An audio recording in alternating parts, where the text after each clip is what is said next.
¿Qué tal? ¿Cómo le va, señora, señor? Tenga usted muy buenas noches y bienvenidos. ¿Listos para hacer otra edición de Dicen que Dicen?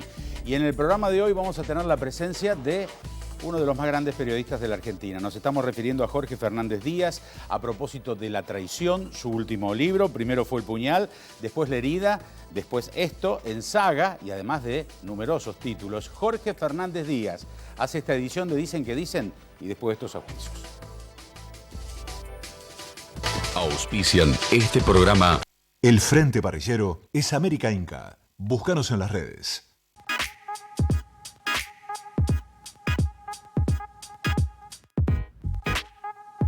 Grupo Petersen, desde 1920, construyendo el país. Nueva Chevrolet Tracker, la nueva normalidad de las SUV. Asegúrate en la segunda, donde lo primero sos vos. Confía en el Grupo Asegurador La Segunda.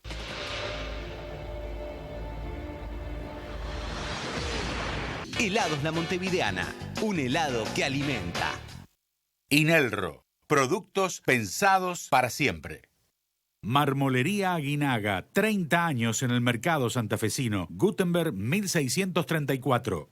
Digital Sport Shopping Online. Artículos deportivos y de moda en digitalsport.com.ar. Reforzá frecuentemente el lavado de manos con agua y con jabón. Rosario se cuida. Municipalidad de Rosario. Matievich, 30 años al servicio de supermercados y matarifes de todo el país.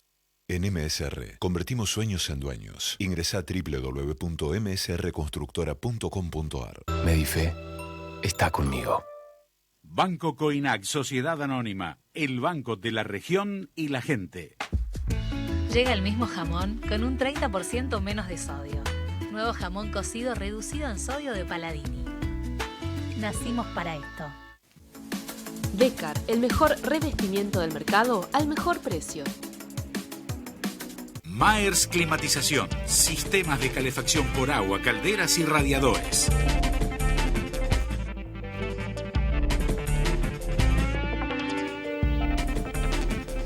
Jorge Fernández Díaz es periodista y un escritor argentino. En sus libros se mezcla el periodismo con la literatura, alterna en sus relatos temas emocionales y cotidianos de gente común y corriente, con historias épicas de héroes contradictorios. Ha escrito 6 novelas, numerosos cuentos, crónicas, críticas, artículos. Se nos va el programa, Jorge, leyendo todo lo que tengo que leer en el comienzo, pero lo hacemos para que la gente también se ubique y sepa del entrevistado.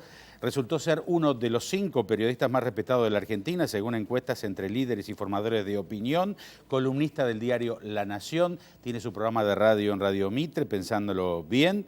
Bueno, desde el asesinato del buen izquierdo a secuestros SRL y otros relatos duros, el dilema de los próceres. Hablábamos del puñal, hablábamos de La herida que da lugar a esta saga, a La traición concretamente, distintos premios. Bueno, una carrera bien basada, bien fundamentada y con mucho orgullo ostentándola. Jorge, bienvenido al programa. Muchísimas gracias, un placer estar contigo en este programa. Bueno, gracias por atendernos. Remil nunca llegó tan lejos, esta vez se mueve en el peligroso filo de la actualidad política. Y hay que decir que es la continuación, ¿no? Donde se resucita a Remil. Contémosle a la gente, por favor. Sí, en verdad las novelas se pueden leer de atrás para adelante o adelante para atrás de manera indistinta, no es que una continúa a la otra de alguna manera, ¿no? Son casos distintos de este agente de inteligencia que yo he creado hace unos 6 años, intentando, es un agente de inteligencia que se dedica a la parte de atrás, a ver la parte de atrás de la política y a tratar de la política y del poder en general, el sindicalismo, las corporaciones, etcétera, y que ayuda a los políticos, forma parte de una agencia paralela de inteligencia, y este agente lo que me permite a mí, digamos, esta serie, pues en verdad es una serie, lo que me permite de alguna manera es dar a conocer, articular con ficción lo que yo no puedo contar como periodista. Vos sabés que los periodistas podemos contar, no sé, el 50% de lo que sabemos. Hay un montón de cosas que sabemos, pero que o no las podemos probar o no hay suficiente material para publicarla. Y bueno, esto siempre, ese límite que el periodismo me ponía, para mí siempre fue un aliciente para cruzarlo con la ficción, ¿no? En este caso, la traición tiene que ver mucho con la actualidad, ¿no? Porque ocurre durante el gobierno anterior, el gobierno constitucional anterior, donde se creó una especie de nueva Santa Alianza política. Vamos a aclarar esto, se trata de un thriller político, ¿no? Que tiene poca tradición en thriller político en la Argentina, pero sí mucho digamos, los países anglosajones, ¿no? Tanto en novelas como en todo tipo de series o de películas. El thriller político siempre está basado en una conjetura. ¿Qué pasaría si? ¿No? La conjetura o ese juego, esa cosa lúdica que yo me propuse en La Traición fue: ¿qué pasaría si alguno de estos malandras o personajes de doble algunos que son medio violentos, otros que son medio corruptos, que el Papa recibe con tanta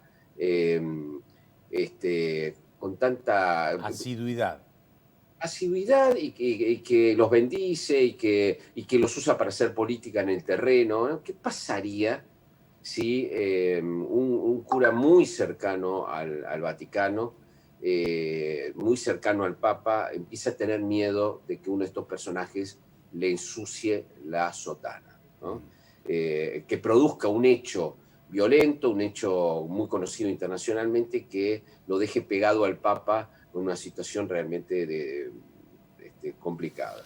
Entonces, esta fue como la idea original que yo tuve para desarrollar, a la cual la tuve cuando viví dos meses en París, hace 3 años creo.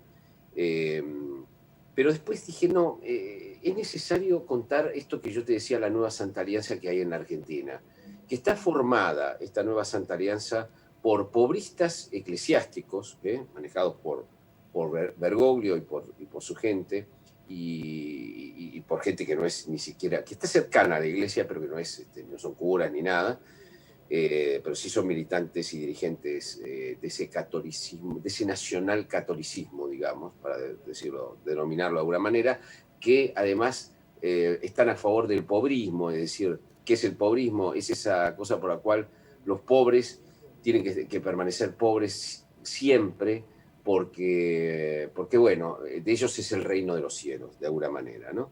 Esta gente se alió con progresistas que han dejado de ser progresistas. Porque yo digo, no puedo concebir que un progresista que luchó junto a mí, codo a codo, contra la corrupción, hoy diga de repente que la corrupción es una preocupación de las señoras gordas de Recoleta, como dicen como dicen muchos exprogresistas que se corrieron al populismo, que se corrieron alegremente a Gildo Infran, a Moyano, que creen que siguen siendo progresistas convalidando la corrupción y asociándose con el statu quo más de la derecha feudal, digamos. No creo que haya nada más a la derecha que un feudo, no hay nada más a la derecha que el feudo que tiene el señor Infran, que es un hombre modélico en Formosa, digamos, ¿no?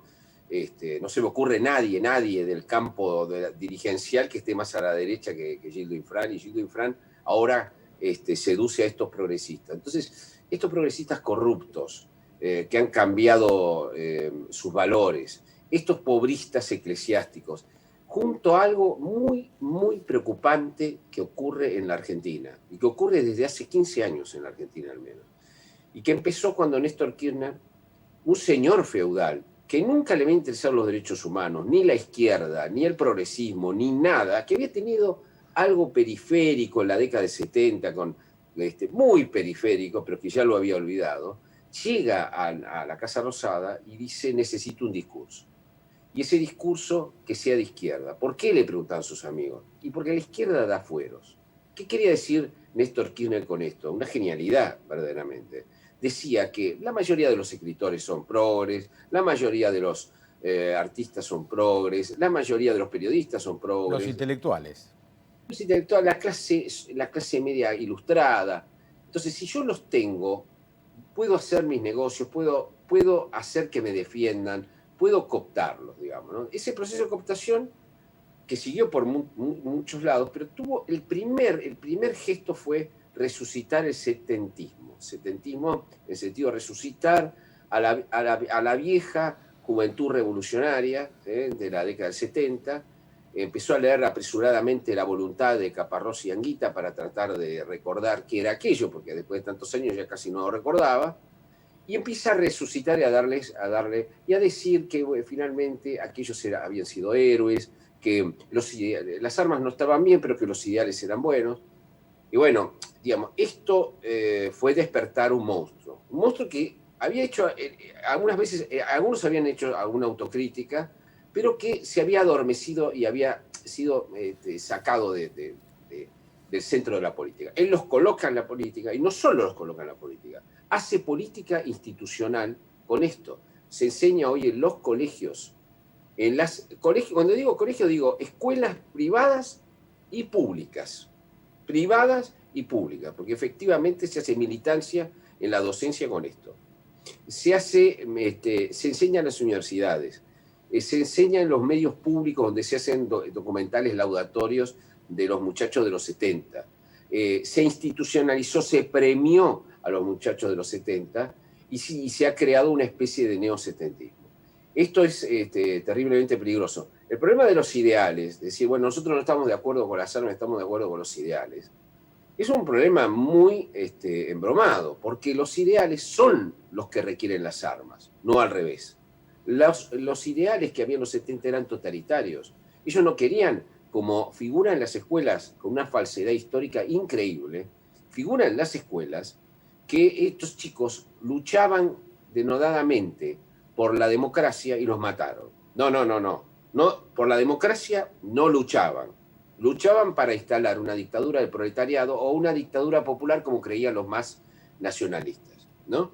Entonces, la falsificación de esta historia, la glorificación continua de los 70, una cosa realmente muy peligrosa, creó un Frankenstein. Ese Frankenstein, junto al pobrismo, junto al progresismo dado vuelta, ¿no? que se vendió, fue utilizado durante el